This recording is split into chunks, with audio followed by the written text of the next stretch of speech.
Bang, bang. And we're back. We got to get these trains up to speed here. There's a lot to catch up on. Let me run you through the current events real quick. For those of you who haven't figured this out, Elon Musk is the de facto president of the United States of America.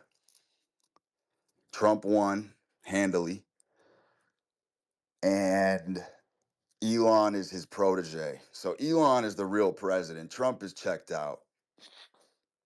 It's clear as day. Trump is checked out. He had to get the dub for vengeance, but he's pretty much chilling. He's done everything he needs to do.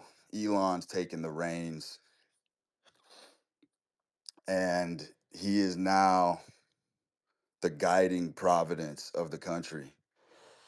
One thing you have to understand, and a lot of my theses continually get validated when these types of things happen, is that Elon has been on an extended speed run. All of his companies are Elon Musk blows bubbles. Okay, this is his craft. He blows gigantic bubbles. Tesla is a massively overrated, overvalued structure. 0% chance it's deserving of a $1 trillion market cap. And let me tell you something. All of his companies, the AI, the starfaring services that he's offering, all of these big, wily, and woolly ideas are ensconced in a massive bubble that was really on the verge of popping. And so the end point conclusion, and this was just natural, this was the natural flow for a guy like him. He didn't have a choice. His only move was to basically seize control of the government in order to protect what you're looking at, like a multi-trillion-dollar crater if these companies go under. Let me tell you something. The world ain't ready for autonomous vehicles. That is just not here yet.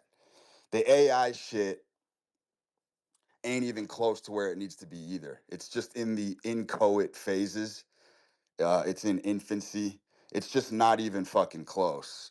And the reason why I think AI as a whole has light years to go before it has any semblance of humanity in it is because generating thought is actually a full body experience. Thinking is full body. Thinking has nothing to do with your mind. It's full body. You got to harvest your organs. There's bone. There's tissue. There's cartilage. There's a lot of components that create thought. And so, without properly running organs with blood and ichor and lubrication and all of these other systemic enzymes that keep the factory running in the human mind, AI ain't even going to get close to being there. So, my point is, Elon, his real talent, and I think Elon is actually closer to a Babylonian caveman than he is an eruditic, noetic academic. The guy, he's more of a fucking bonehead than he is a genius, because only a bonehead, only a Cro-Magnus type caveman motherfucker could even dream the types of dreams this man has dreamt. You understand? You have to be somewhat retarded to come up with these schemes that he's come up with. And so, like I said, you're looking at if Elon's companies go under, and by the way, there's a lot of motherfuckers that have bounties on this dude's head. He's pissed off a lot of people. And so he's had fucking guns pointed at his head for some time now.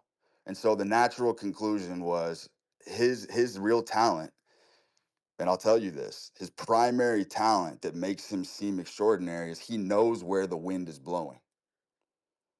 He has phenomenal detection as to where the wind is blowing, because a lot of people were under the impression that Trump was going to win, that Elon basically was the guy who pushed him over the 1 yard line into the end zone. Trump was going to win regardless, with or without Elon.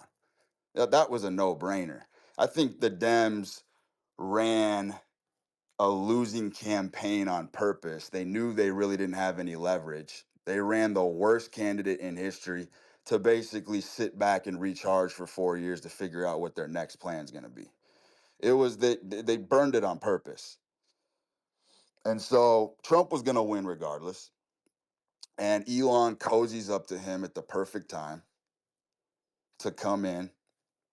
And essentially, as I said, and this is a weird feature of humanity as well, is that typically a guy like Trump sees Elon as the son that he wishes he had. Their arcs are very similar in many ways.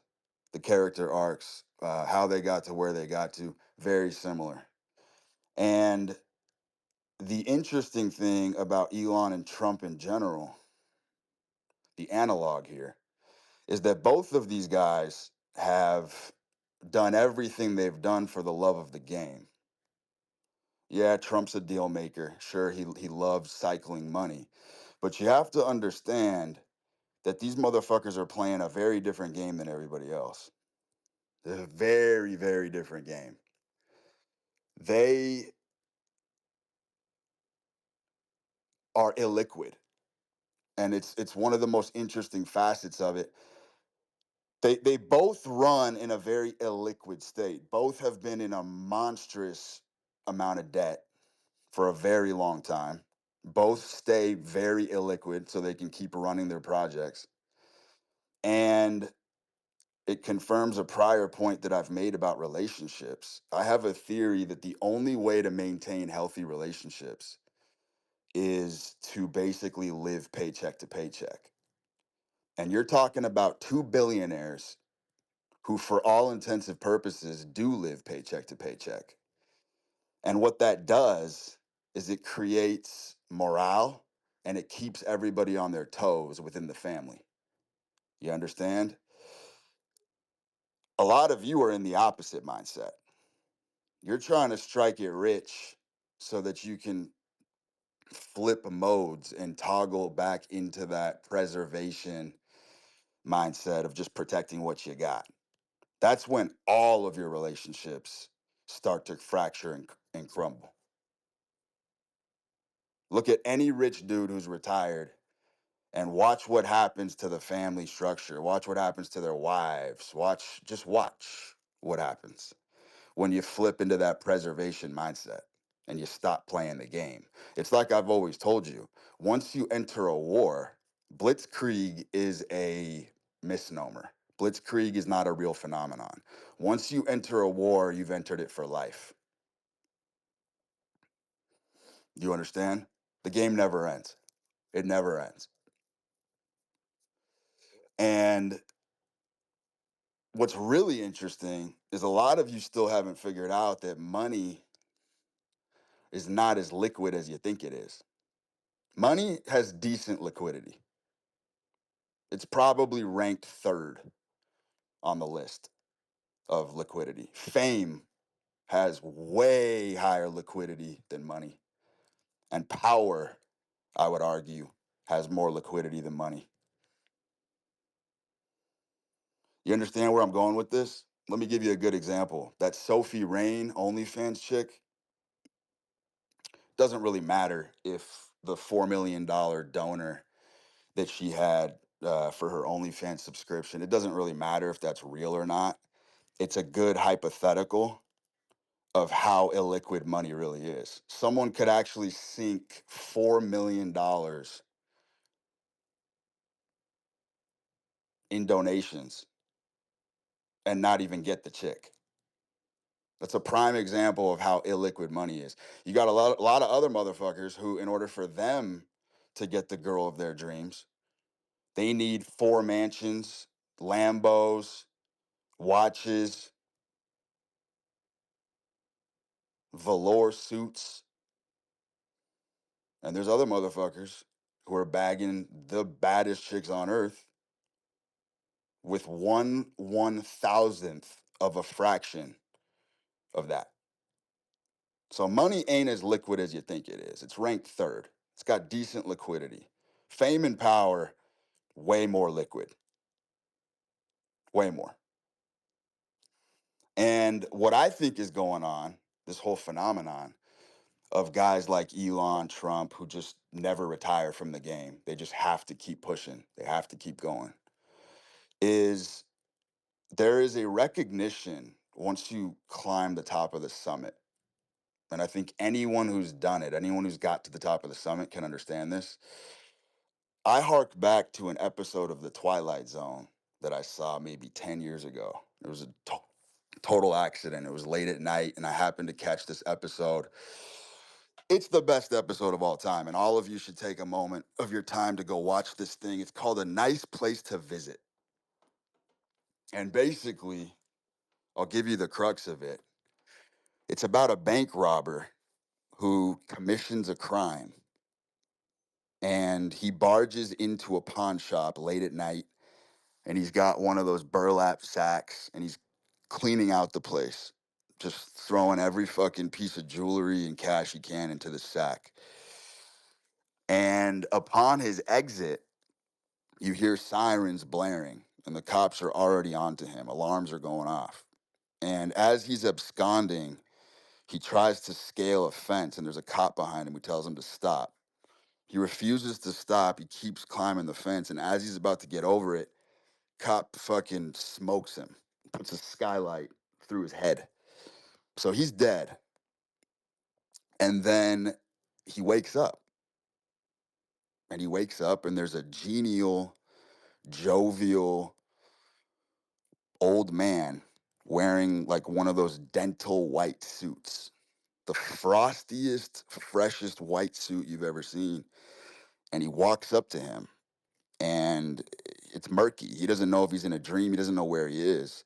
And this man makes mention that he is assigned as his guide. He's his guide. And that's all he tells him. And he's very skeptical at first. And he's in this gigantic mansion, this fucking colonial looking fucking colonnaded pillars. It almost looks like the White House. And he's seated in here, and he's trying to figure out where he is, who the fuck this guy is. And the guide basically tells him, look, I can do anything you want. I can grant any wish. I'm your genie. And he doesn't believe him. And so he starts road testing it. He's like, give me $1,000,000. Guide says, sure. Does a little fucking hocus pocus. Motherfucker opens a drawer. Boom. $1,000,000. Cold hard cash in greenbacks in the drawer. He's like, give me 3 wives. Boom. Snap of the finger. Door flings open. 3 buxom vixens pop out, drape themselves over him. He goes to a casino, sits down at the roulette table, firing chips out of a Gatling gun. Every fucking spin is a winner. Constantly winning. Goes over to the slot machines, pulls the handle, jackpot. Goes over to another one, pulls the handle, jackpot. Goes over to another, pulls the handle with all his might, jackpot. Anything he wants is granted and commanded on the spot. After 3 days of this, of him conducting this experiment, literally casting things out of the sky into his hands, he is losing his fucking mind. He's losing his mind. He wants to die. He can't take it anymore. And so he goes to the guide, and he's like, I don't really understand why I'm here. I haven't done anything in my life to deserve this. And so the guide ushers him to the Hall of Records. And in the Hall of Records, you have those huge metal drawers that you would find in like a Fort Knox type of structure.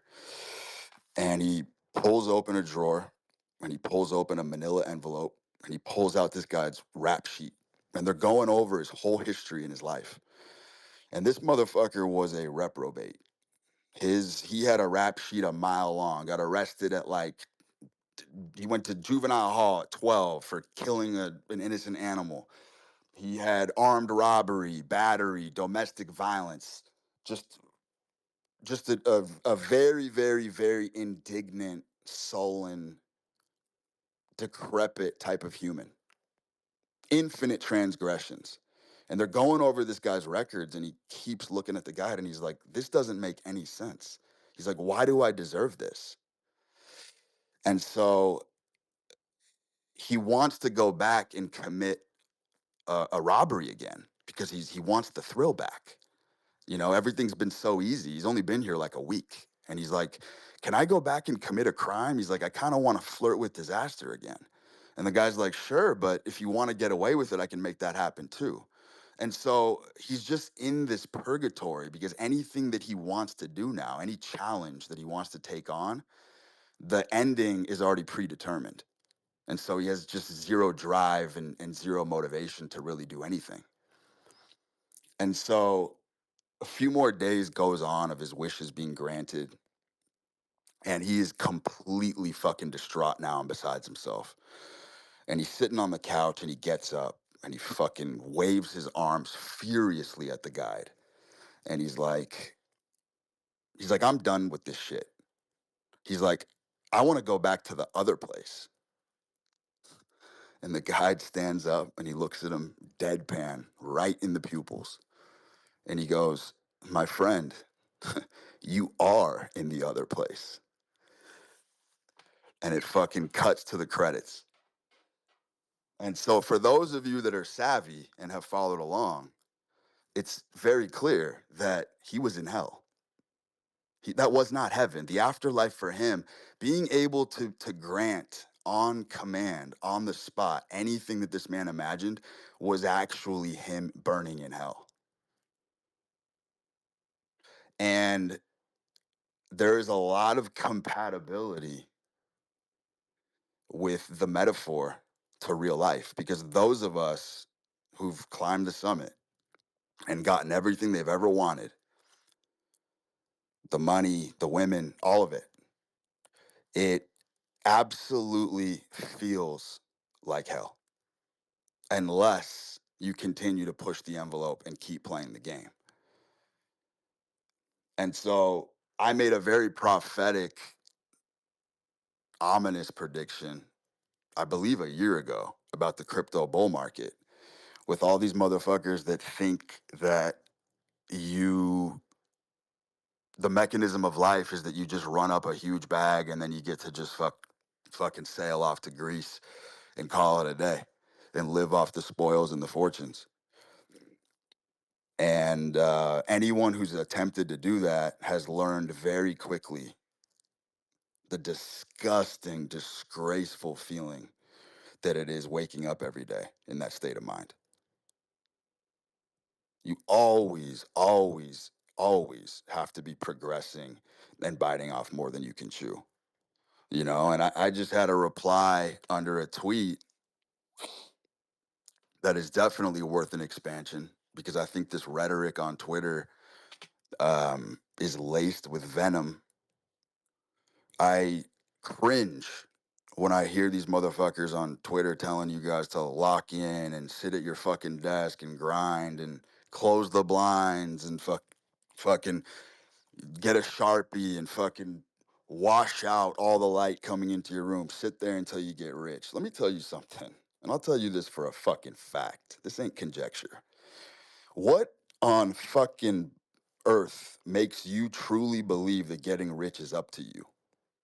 What makes you think that it's really up to you? It's not. It's not up to you.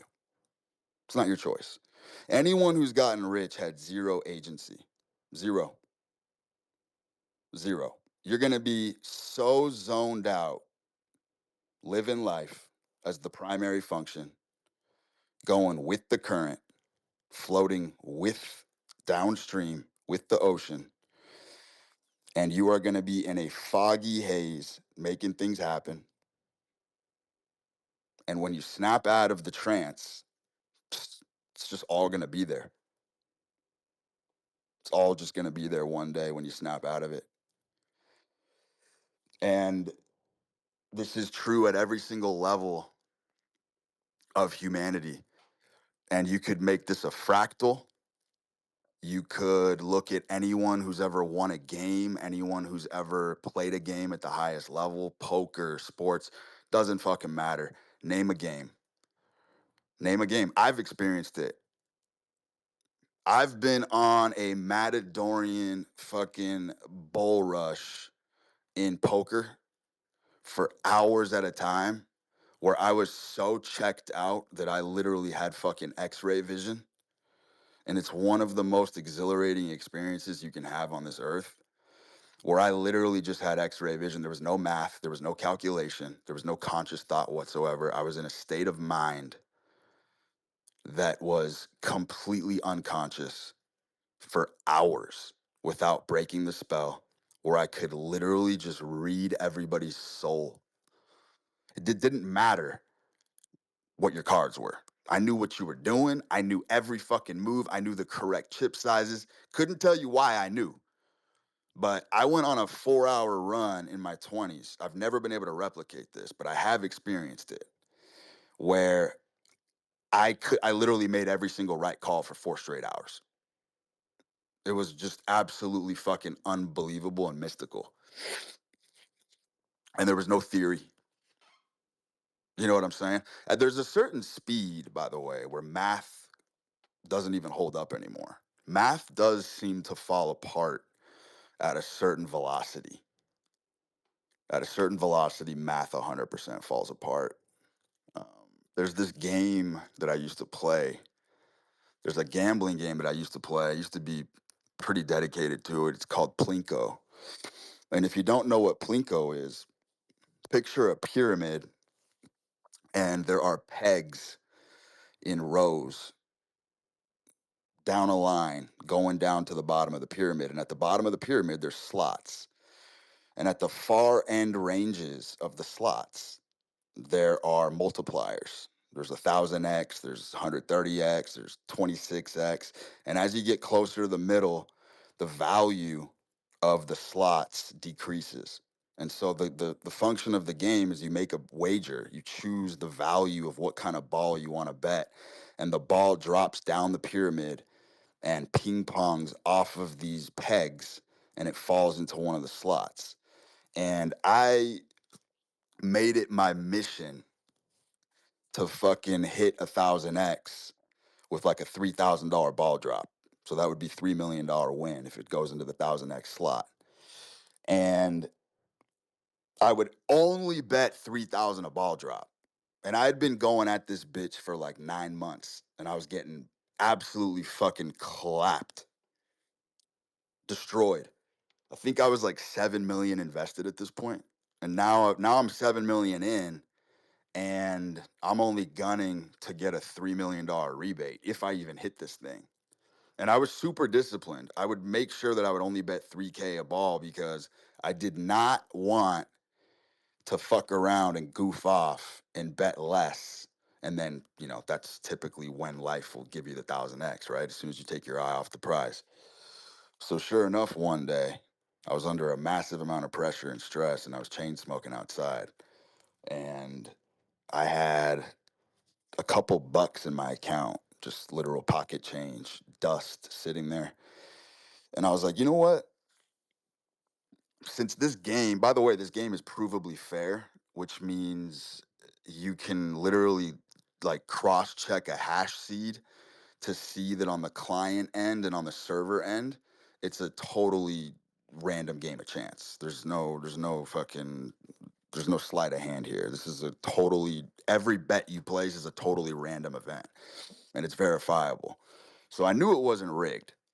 And I'm sitting out there fucking around and I'm like, I want to actually kind of speed up this seed and get through more ball drops because I think it's going to bring me closer. Like I said, I've been going through this for 9 months. Sure enough, I just got caught in a moment of weakness and I dropped a $2 ball. I've just zoned out. Dropped a $2 ball for no fucking reason at all. And I hit the 1000x. I made 2 G's, and that was the end of the mission. I had to abort. And had I fucking waited to put 3K in there and drop the ball, my next ball was going to be the 1000X. So, long story short, the math just fucking completely broke apart. Of course, I was going to hit the 1000X. The first time I get sloppy and goofy, gunning this thing for 9 months, putting my heart and soul into hitting this thing, I fucking hit the fucking 1000X on a $2 ball drop. Got $2,000 out of it. Atrocious. And so I aborted mission and kept it moving. But it is interesting how that equation, you could explain this 100 different ways using advanced language. It's just very clear that the math completely broke down in that moment. With the whole getting rich thing and the whole everything that happens to you is kind of on the periphery. Even birds, even seafaring, cliff diving birds believe when they're standing cliffside, they believe that they belong to the ocean. They believe that they belong to the ocean when they dive. And when they dive, their wings pull them up instinctually before they can hit the water. That's a very powerful metaphor for how life works. Because even the birds who believe that they belong to the water itself, at the very last second, the instinct kicks in and they fly away. And so, what I see a lot of this whole rhetoric of rotting at a fucking desk and locking in. By the way, you can try this experiment. Go for it. Go sit at a fucking desk today and force yourself into labor. Force yourself. Open your fucking laptop. Watch the frustration and the angst while you sit there and you have no motherfucking clue what to do. Because good ideas aren't up to you. Getting rich is not up to you. You could literally test this, battle test it yourself. Open up your fucking laptop and let's see how many genius ideas you come up with when you force yourself to fucking punch keys and sit there and fucking grind. You ain't gonna come up with jack shit. It's not gonna happen. And so my whole thing is that we do belong to the ocean, and you have to let the ocean carry you. You got to let the ocean do the work. You know what I'm saying? There's got to be buoyancy. Most of the time in life, and this is true for everybody, is you're basically holding on to a wooden plank. You know what I'm saying? You're holding on to a piece of driftwood in the ocean while the currents are trying to suck you under. And the frothy waves are slapping you. You know what I'm saying? Most of life is really just holding on by a thread until good stuff happens. That is the absolute truth. I do have just unbelievable amount of anecdotal evidence that the best ideas and best opportunities come around every couple of years. And everything you do in between those couple years is just complete fluff and filler. You know what I'm saying? You're not going to meet the right people every day. That's not going to happen. And by the way, taste, there's there's another thing that floats around here that needs to be rectified, and that's this whole notion that they say you can't buy money with taste, and that's true. But you can buy money. You can't buy taste with money, but you can buy money with taste. Taste buys money. And taste buys money for pennies on the dollar, by the way. Super cheap. If you have good taste, you are going to get invited into the right circles and the right rooms. You got to have a talent for spotting the right people. You know what I'm saying? There's a lot of people who don't have money, but they have access to cars, they have access to circles, they have access to structure that people with money don't have. It's kind of what I'm getting at here. You know what I mean? It goes back to that tweet that I had. It's one of my favorites where I said that those who can acquire money without needing money get all the money. It's the truest thing ever. You know what I mean? And back to the whole money ain't that liquid thing. It's just true. There's like two things I can think of off the top of my head that really make they really push the needle and make a massive difference when you're caked out. And one of those things is probably flying private. That is definitely an ascended experience. Flying private is, it kind of reminds me in the Soviet era, where a lot of you probably don't know that brutalist architecture, brutalism, this whole concept of these angry, asymmetrical, sort of somber looking structures.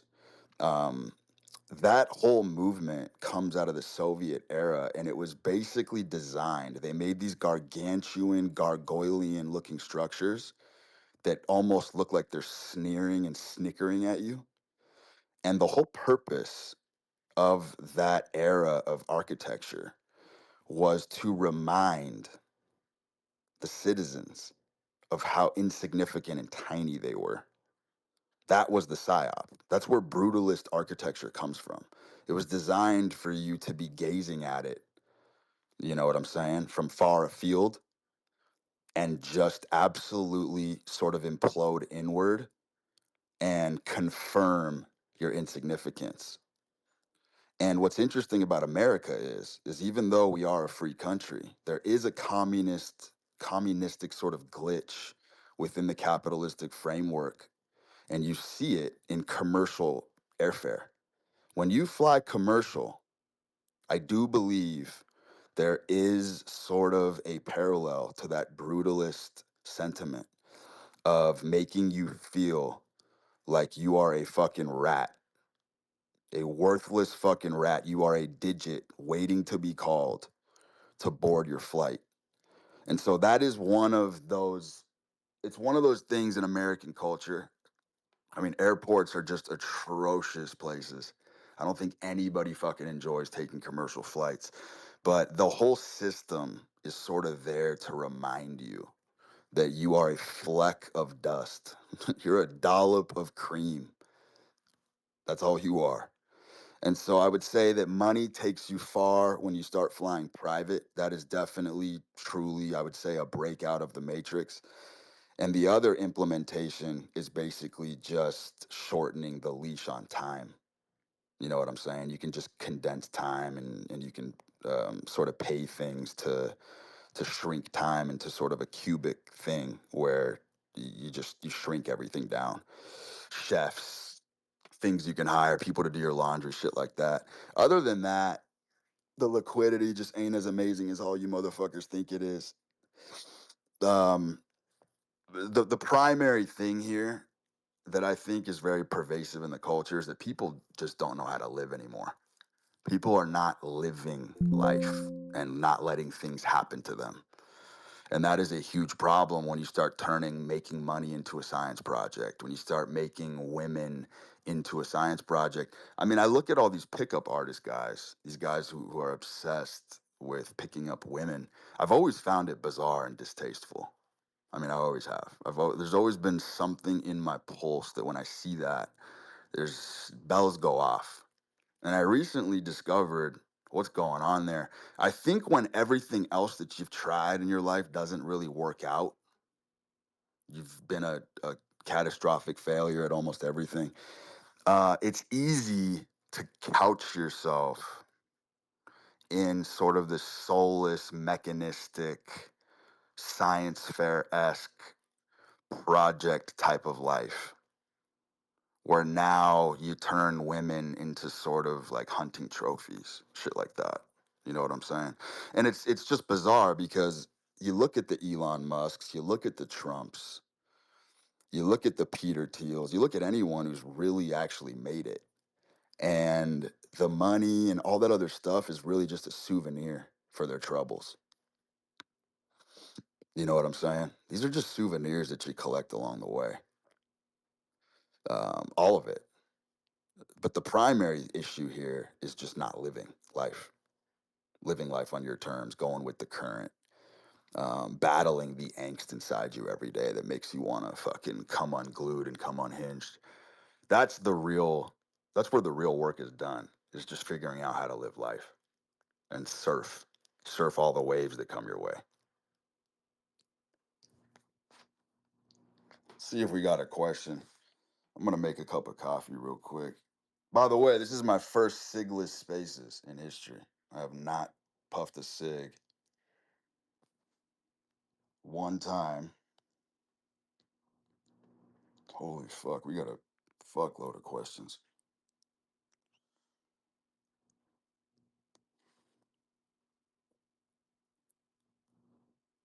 Oh, by the way, before I take questions, one other point I wanted to make to you guys is losers of games don't get the credit that they deserve.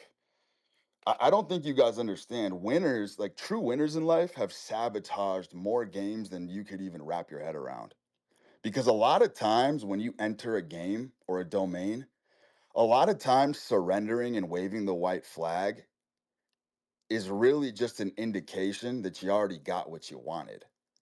You know what I mean? Like there's a lot of hidden intent in conflict. Um, Losers of games are underrated. There are people who've literally lost every single battle and every single war and and still come out on top because during the middle of the game, like in the meta, they already kind of got what they needed out of it and they're able to just eject and take the L. Very, very fucking interesting how it all works once you start breaking this stuff down. All right, we're gonna get Jay up here. We have to do Q&A, whether you guys like it or not. It's what's up, Jay? Hey, what's up, man? My question for you is on mastery, and if you think that it's better to harness all your energy into fewer skills, or be kind of more generated across a bunch of different skills and be just mediocre at them. Dude, I think skills are total bullshit. I don't believe in skills. I don't. I think skills is a huge myth. I think it's a huge lie. I think what people think is skill is actually just you becoming more numb over time. And when you become numb, it sort of brings forth latent talent that's been hiding there anyway. I think anxiety is really what actually bogs people down.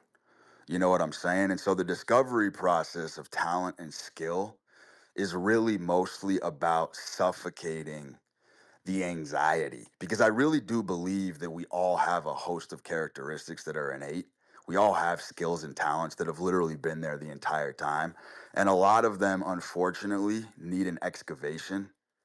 They need to take one of those little fucking dusters that archaeologists used to do, and you need to dust off the fossils sometimes in order to get the clarity and bring texture and contextualization to the portrait.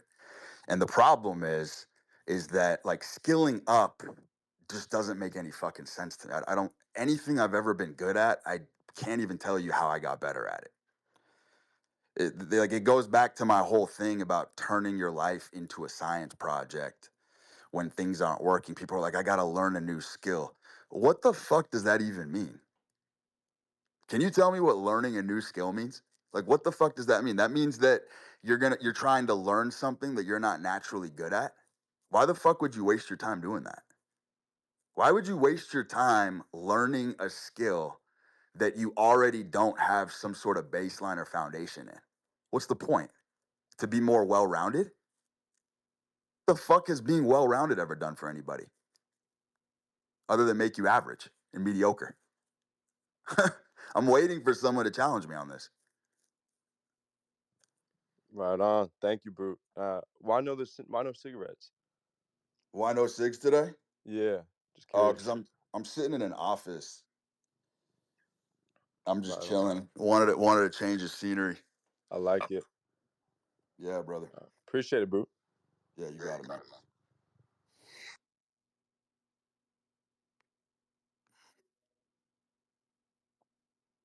Learn a new fucking skill.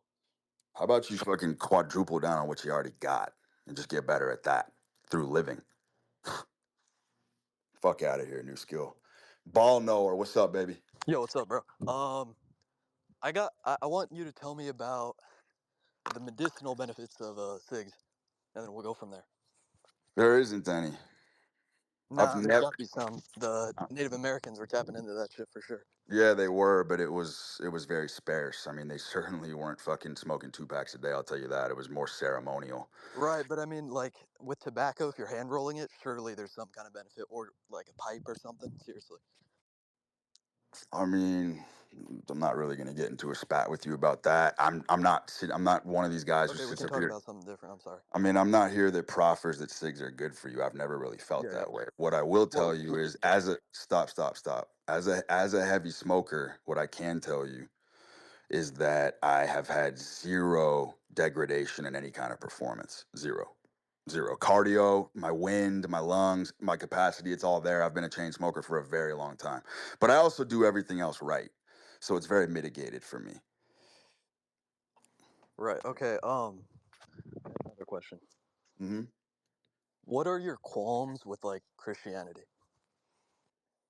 I don't have a qualm with Christianity. Not at all. No. I don't have a qualm. I don't have a qualm with religion whatsoever. It's just not something that I really need to sail through the storms of life. Right. All right. Can we talk about the maternal of like, because can I go? Can I spitball for a bit here? Bro, go ahead, but All right. don't stutter. Yeah, yeah. Try my best. So with the father, Take a deep that's breath. of the spirit, right? That's of the spirit, and Mother Earth is just maternal, right? So I Brother, think. we're not gonna do a Uh, theological lesson here. Like if all right, that's all where right. if that's where you're going, you're not gonna No, bait no, me no, no. into that. We can pivot. That's fine. Yeah. You're not gonna bait me into that shit. So No, not at all. I don't want to debate you. I don't want to get you. I don't want to do any of that if you don't want to do it. all right, because that would be a big mistake. I would hate to tar and feather you here in front of thousands of people. Yeah, that's fine. That's fine. We can pivot. So with the arena of crypto, right? Hmm. What are your thoughts on Solana and all the other coins on it? I like Solana a lot. I think it's I think it's sort of the centrifuge of crypto right now. I think it's the most interesting theater for sure. I mean, it's got most of the dregs of society there, but I like the concept. I think Pump Fun was fucking genius in a lot of ways. Obviously, the edges and Right. the margins are getting tailored and curtailed every single day as people get wiser and smarter. So the pump and dumps are fucking wretched on there, but I do like the technology for sure. Yep. Um, I'll keep it moving though, man. well, can we? All right, that's fine. I'm gonna cut you off there. I appreciate you. Let's get Christian up here. Yo, Christian, Yo, what's going on, Brute? going down. Hey, I am a lifelong deal maker. It's just who I am. I'm not necessarily looking for some tips, but I have noticed that sales is a lot like life if you're in that career, if that's your chosen path. And you've mentioned quite a bit about sales in the past, especially in the Tour de Force. And I was just wanting to get some of your perspective on sales. What worked for you? What was your mindset going into it? If you could peel back the curtain on doing deals and sales, I'd love to hear about it. I mean, dude, look, inverse logic is the only logic. I'll tell you this right now. Inverse logic is the only law that people think that they need some fucking crazy fucking rubric and syllabus and outlines and fucking logic and logical explanations when they're doing sales. It's the dumbest fucking thing I've ever heard. I'll give you a great example. There are failed copywriters on Twitter who are horrible copywriters. Terrible. I can tell because they claim that they're $100 million generators, but their tweets get zero fucking love. I've always found that interesting. But um, when they come at me or they talk shit to me, they bring me sales. So they're very good at selling on my behalf without realizing that they're good for me. You understand where I'm going with this? The inverse logic. A lot of sales is like haters are here to lift you up. That's what they do. Haters are here to serve. They're your servants. And so when a hater You know what I mean? Scribes a huge scathing alembic against somebody. What they're actually doing is they're fucking bringing you cash. They're bringing you money. And they're terrible at selling for themselves because they aren't utilizing that principle. But they can sell for you. Like some of these copywriters on Twitter have made me a bloody fortune inadvertently. You know what I'm saying? I think 100%. I think you can tease that apart and see how that works. Yeah, 100%. It's It oftentimes has it frame. has the opposite effect basically. When you fucking hate on people, it has the complete opposite effect. It creates a mass of intrigue is what it does. It works with women. This literally works on every single level of society. If you bash a guy in front of a chick, you're going to make her interested in him. If you want to make a chick uninterested in someone, tell her what a fucking sweet, charming, nice guy this guy is. She will turn the other cheek. 100%. But It's ask all me a frame. specific question about sales because yes, that is my wheelhouse. So I'm definitely not on board with any of the scripted, process oriented stuff. I'd be interested in hearing you talk about frame, as that's how I perceive sales. I think every interaction is a negotiation of reality, and oftentimes the strongest or the widest, most encapsulating frame wins. What are your thoughts on frame being the primary central node that determines sales outcomes? I mean, yeah, I agree with that. But I look at like if you want to talk about the only thing I'm interested in is high ticket sales. And if you want to talk about high ticket sales, the thing that everybody's really interested in, and this is sort of taboo and it's a secret that nobody wants to let on to, but I'll unveil it for you, is that at the upper echelons of society, people who are making large purchases, they actually want more of a roller coaster than they want anything else. They want to go on a ride, on a journey. And that's why people will pay crazy amounts of money for transformations, stuff like that, info products, stuff like that. It's really just about going on a roller coaster. And that, I think, the greatest salesmen understand that. But also, I'm not a volume guy. I don't believe in just fucking spewing out a bunch of shit to a bunch of different people. I think the sniper is way more proficient than the shotgun when it comes to this type of stuff. 100%. What is your mindset? If you're doing deals or if you have to get on a sales call going into it, how are you approaching that personally? Well, I see the thing is for me is I can't sell anything that I'm not genuinely interested in. Like I have to be completely maniacally obsessed with something in order to sell it. And when I do sell it, I don't even know that I'm selling, to be quite honest with you. It's kind of more of you're either going to get on with me or you're just going to get fucking steamrolled or left behind. There's three options here. You know what I'm saying? Like you generate fanaticism by by basically leading from the front lines. So like I never really did direct sales. I never really did direct sales. But I will tell you this, and I think this is actually very worthwhile to get into. What I believe happens, especially in like an SaaS model or if you have a recurring client, stuff like that in sales, people do not fucking understand that as a salesman, your primary role is actually that of a therapist. People who buy from you want to actually feel like you care about them. This is an absolute bona fide fact. And if you can hold their hand and make them feel cared for as humans, you have an infinite lifetime supply of clients. But the thing is people are afraid to hit at the intrapersonal level. People are afraid because with like if someone buys a subscription from you, let's say they buy software and they have to fucking re-up every month. Believe it or not, when they call you on customer service calls to bitch and complain about shit, it's not really about the thing they're complaining about. They actually just want to know that you're hearing them. They're calling you because they want to know that you give a shit. And that's the key to sales is literally hitting them at that intrapersonal level and showing that you give a fuck. You know what I'm saying? You're not rushing them off the phone. You stay on the phone as long as you have to with people. And what's interesting is like I think this is why I've been a good salesman because I've mentored a lot of people on Twitter, and we have terms on expiration, right? It'll be like maybe a 3-month mentorship. When the mentorship's over, I don't just go, "Hey, fuck you, we're done talking." Like if guys are gonna check in with me 6 months down the road, I'll take their call. No problem. It's free. It's gonna cost me time and money to get on the phone with you, but I'll do it. I don't just like clip people's wings. I don't do business that way. I think that's super fucking gay.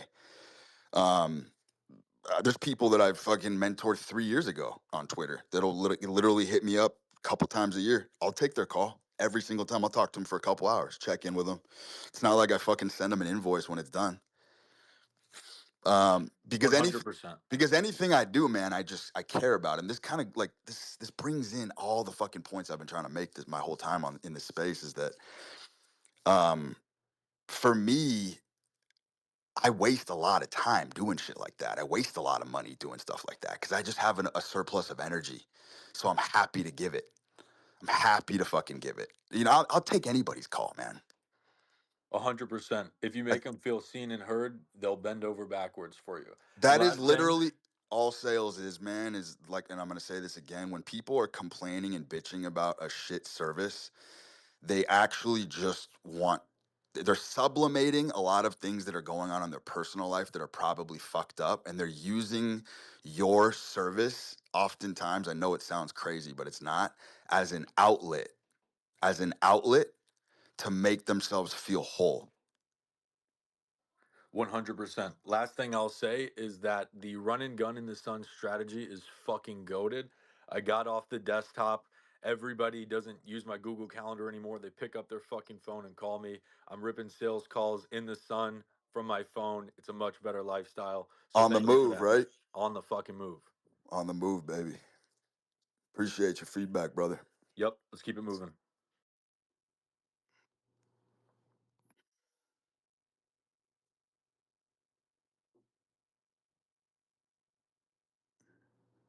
Yo, do you guys understand what I was just saying? Like if you're running these subscription services and sales, and then Vital Alchemist, I'll get you up here in a second, but you need to be really checking in on your people. It's a huge fucking error you guys are making, not checking in on your people constantly. I don't care if it costs you time and money. It's the right thing to do when you're doing sales. Is you need to make sure that everything's copacetic with your people and your customers. Check in on them, even if they're fucking pissed off, even if you've made mistakes. You need to check in with them constantly and stop looking at it as this is billable hours that you're giving away. You're a fucking idiot if that's your approach. You got to treat people like people and be a therapist, be a doctor. You got to wear many hats. Whatever the fuck you got to do, you got to be on call and you can't rush people off the phone. You got to hear their fucking concerns. All right, go ahead, bro. Are you into any of this biohacking stuff like methylene blue, peptides and shit? Nah, Because like to max your max potential because you are at a high level and to go even further or I'm not into supplements, man, at all. okay, well, like what's the reason? The reason is because I have spirit, my friend. My spirit carries me through anything. I don't need fucking supplements. I've already reached my natural genetic potential, strength wise. Okay, do you think they bring you more down than health Yes, they do. because They do bring you more down, and I'll tell you why. What happens is when you bolster your physiology through supplements and through, let's just take an extreme example, steroids, shit like that. There's a lag. Your mind is lagging behind. Do you understand? You can make your muscles stronger with roids. You can fucking strengthen the whole system. You can replenish your body with minerals, vitamins, whatever the fuck it needs. But the mindset doesn't catch up to the physiological change. Your mind is still the way it is.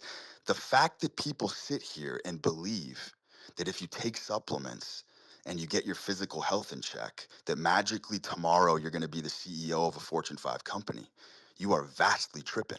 It's not how life works whatsoever. Yeah, I understand that, It but doesn't just it doesn't just give you the wisdom and the clarity and the fucking mindset that you're looking for. The mindset is built in the dearth, in the deficit, in the mud, where there's no nutrition, where there's no nutrients, where the soil is de-riched. You understand? That's where character is built. And so when people take the fast track and they're like, damn, I just got to fix my health instead. What about your mind, buddy? You can't take steroids for your brain. You can't change your perspective. You can't change who you are by taking steroids. I'll tell you that right now. yeah, I understand that, but you So are at what's the what's gonna happen? So hold on. So what's gonna happen when your mind is stuck where it was, but now your physiology is 100 times better? What are you gonna do with that gap, that separation? How do you bridge that gap? You don't, because everything is holistic in the human body. Your mindset and your health and your strength, all of that has to rise together as a unit. You can't leave your brain on the sidewalk. You understand? but So you yeah, understand why this is ass 100 backwards? 100%, but you are at this high level and you say you max out your natural potential, but like there is stuff that boosts your mitochondria, and to go even further, why don't you try some Because I stuff don't like that? because I don't appreciate dependency. I don't want to I don't want to depend on a pill. I don't want to depend on anything to be the man that I am. Okay, I'm very tribalistic and I'm very primal in that way. I like knowing that I can wake up. I don't really need much food or water. I don't need any supplements. I don't even really need cigarettes.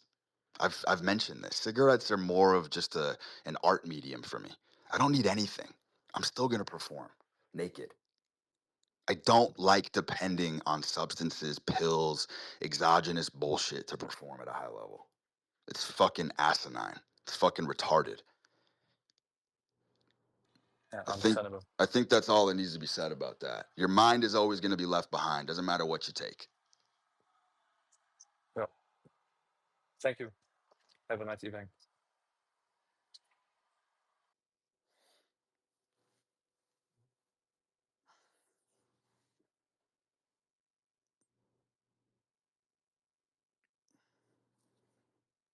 Trying to call this guy up here.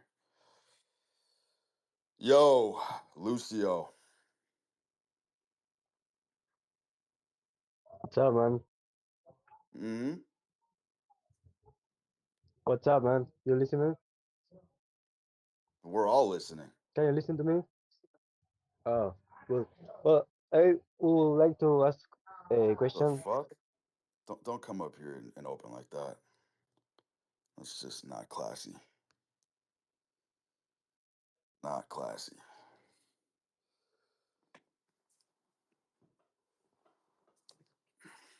Yo, Jazz Johnson.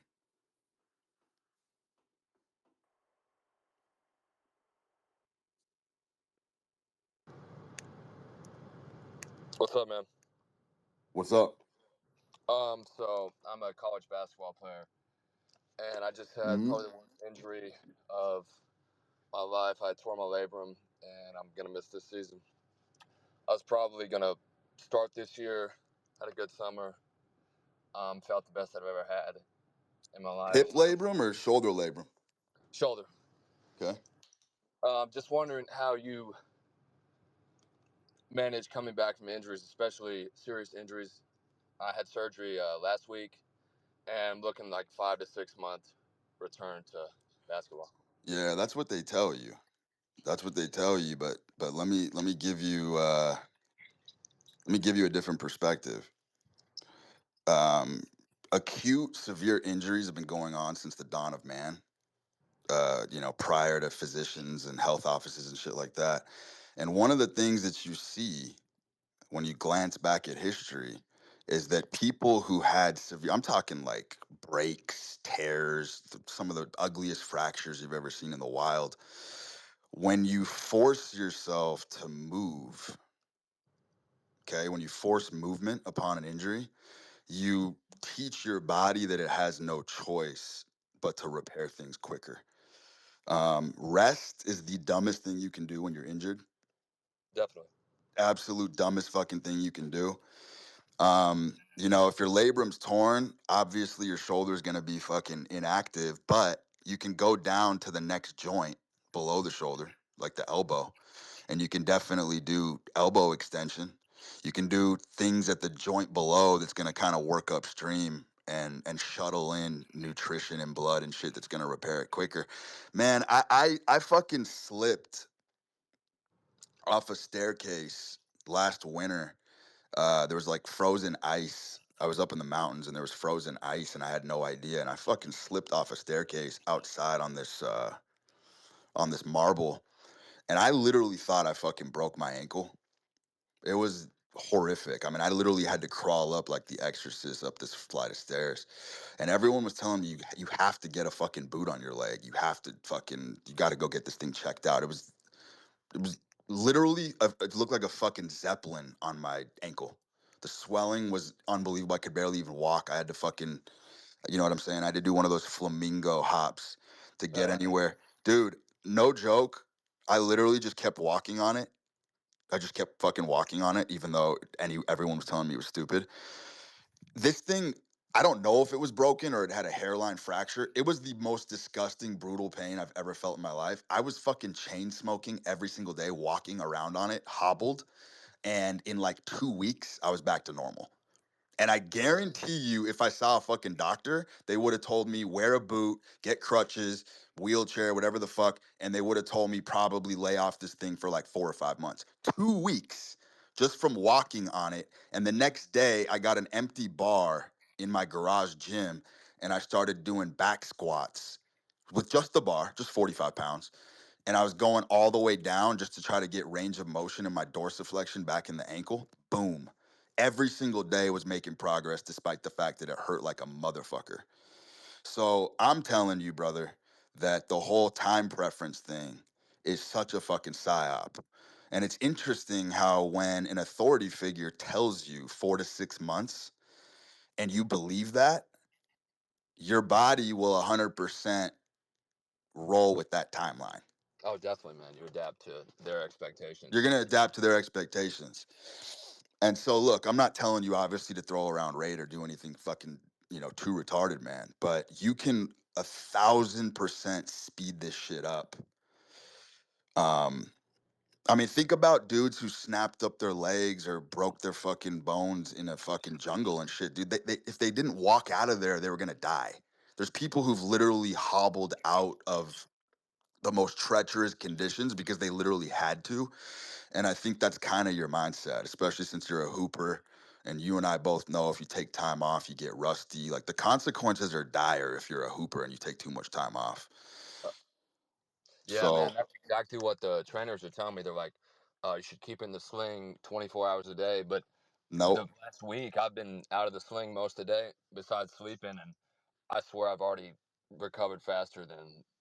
I mean, they're amazed with how the stitches are healing and how little pain I have. And that's really what I've been doing. So there's You definitely. have to, man. And the body is contralateral too in a lot of ways, by the way, which means that if you do grip work and you do shoulder work on the opposite arm, believe it or not, your body is so intelligent, it's going to try to get the other side of the body, those appendages that aren't being used, it's going to try to get it up to speed to make it symmetrical.